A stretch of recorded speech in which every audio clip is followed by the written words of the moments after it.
In the Old Testament, God dwelt among his people in a mobile tent, moving as they moved.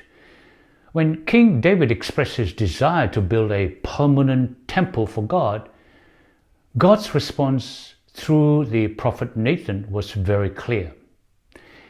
He did not seek a permanent structure. God said, and I quote, "I have not dwelt in a house from the day I brought the Israelites up out of Egypt to this day. I have been moving from place to place with a tent as my dwelling," unquote. Now, God never asked for a temple, nor did he express the need for one for so many hundred years. However, King David misunderstood this message, and despite God's clear instructions, David proceeded with plans for a temple, intending for his son, Solomon, to construct it.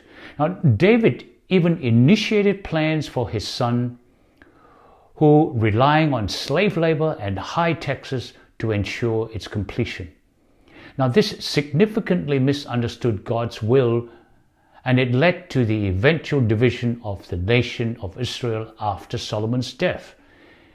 The Solomonic temple was subsequently destroyed, then it was rebuilt, and then finally annihilated again in AD 70 and never to be seen again. Now, God's promised that a descendant of David would build a temple. Fair enough. But God referred not to Solomon, but to Jesus. God said, "Your house and your kingdom will endure forever before me. Your throne will be established forever," unquote. Now, this promise pointed to a spiritual temple built by Jesus, indicating that the eternal house of God is definitely not a physical structure. So the new temple that God desires is therefore in each person's heart, meaning believers are the living stones forming a spiritual household of God, and this people would have the Holy Spirit indwelling within each believer's heart, and each believer is then united then with Christ as the cornerstone, and each person, every believer, strives to live holy and sacrificial lives. So this new temple is described as the household of God, made up of people with transformed hearts, not bricks and mortars as we see it today. So today, unfortunately, our focus has shifted to the following way. Today we have shifted to building grand permanent houses of God, sitting empty most of the week. We've been drawing congregants to the buildings rather than encouraging people to go outreach.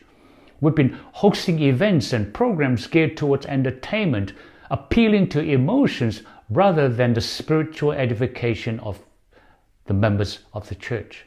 Today we've been creating ornate interiors that enforces reverence through fear, further separating God from his people. And today we've been building churches maintaining rituals and traditions that isolate the relevance of God's church from its community. What we have built today diverges significantly from God's mobile tent concept. So, given this, shouldn't we reassess our approach and return to the temple God originally intended? Instead of large, isolated structures, we should focus on smaller, intimate gatherings, fostering genuine fellowship and spiritual growth. Remember, God already dwells in our hearts, not in grand buildings that we build. By doing so, we can restore the original vision of the church as a living, vibrant body of Christ in our hearts. Amen.